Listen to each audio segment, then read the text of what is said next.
एक गांव में नंदू नाम का लड़का रहता था, जो अपने माता पिता की दिल से सेवा करता और उनकी हर बात मानता था। नंदू मन लगाकर पढ़ाई करता था और हमेशा सबकी मदद को तैयार रहता था। गांव के सभी लोग उसे बहुत प्यार करते थे। नंदू के पिता दिन भर फेरी लगाकर सब्जी बेचा करते थे और उसकी माँ घर संभालती थी। उसकी एक छोटी बहन थी, जिससे वह बहुत प्यार करता था।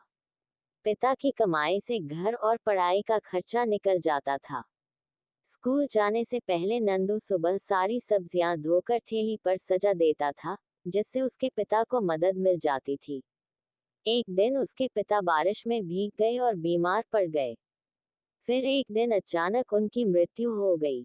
इस हादसे से पूरा परिवार हिल गया।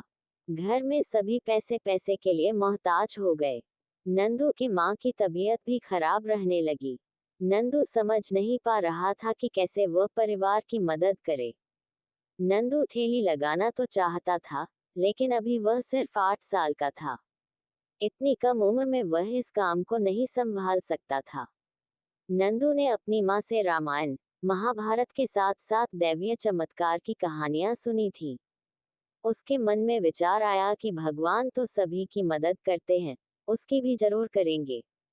ये सोचकर एक दिन तड़के ही वह मंदिर पहुंच गया। उसने वहां जाकर हाथ जोड़ा और बोला, भगवान मैं छोटा बालक हूँ, पूजा करना नहीं आता, लेकिन तुमसे विनती करता हूँ कि रास्ता दिखाओ।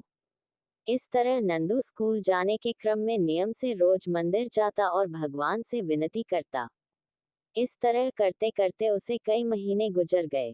इस दौरान न तो भगवान ने दर्शन दिए और न ही परेशानी दूर हुई। कभी कभी नंदू निराश हो जाता कि उसे पूजा करना नहीं आता, इसलिए भगवान दर्शन नहीं दे रहे, वरना वह तो सबकी मदद करते हैं। फिर भी उसने मंदिर जाना और पूजा करना नहीं छोड़ा। आखिरकार एक दिन देवी माँ को उस नन्हे भक्त पर दया आ गई। एक दिन जब नंदू बिस्तर पर गहरी नींद में सोया था, उसे लगा आकाश से एक तेज रोशनी आ रही है और पूरा कमरा रोशनी से भर गया।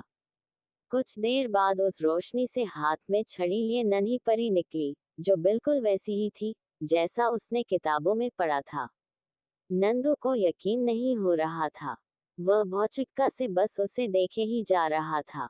तभी परी ने मुस्कुराते हुए कहा, नंदू मैं सच में तुम्हारे सामने खड़ी हूँ।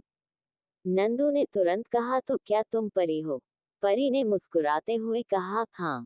तुम यहाँ कैसे? घड़बड़ाहट में नंदू की आवाज नहीं निकल रही थी। परी ने फिर हंसते हुए कहा, नंदू मुझे देवी माँ से भेजा है। देवी माँ? नंदू आवेग में चिल्ला उठा। हाँ नंदू, बोलो तुम्हें क्या चाहिए? नंदू खुशी से चिल्लाते हुए बोला, अगर तुम्हें सचमुच देवी माँ ने भेजा है तो मेरी माँ को ठीक कर दो। परी बोली, ठीक है नंदू, कल तक तुम्हारी माँ ठीक हो जाएगी, लेकिन मैं तो तुम्हें वरदान देने आई थी, तुमने अपने लिए कुछ मांगा ही नहीं। नंदू बोला, मेरी माँ ठीक होगी तो पूरे परिवार की देखभाल कर लेगी। बच्चों पर पहला अधिकार माँ का होता है, इसलिए मैंने माँ के लिए मांगा।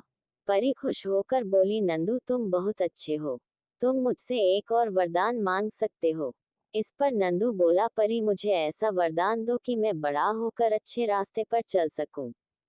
परी ने खुश होते हुए नंदू को एक अंगूठी दी और बोली, इसे पहनकर जो मांगोगे वो मुराद पूरी होगी, लेकिन जिस दिन गलत काम के लिए इस अंगूठी का इस्तेमाल करोगे तो इसकी शक्ति खत्म हो जाएगी। एक बात और, इस अंगूठी का जिक्र किसी से न करना, वरना गायब हो जाएगी। ऐसा कहकर परी वहां से चली गई। सुबह उठकर जब नंदू ने देखा तो अंगूठी उसकी उंगली में मौजूद थी। उसने देखा कि माँ पूरी तरह से ठीक हो चुकी है और घर के काम कर रही है। वह अपनी माँ को सारी बात बताना चाहता था, लेकिन फिर परी की बात याद आ गई और वह चुप हो गया। मेहनत के बल पर अब उसका परिवार सुख से रहने लगा। कहानी से सीख, इंसान को लालच कभी नहीं करना चाहिए। कर्म पर विश्वास करने वाले लोगों के लिए कुछ भी असंभव नहीं होता। Like, comment, share, subscribe. देखने के लिए धन्यवाद।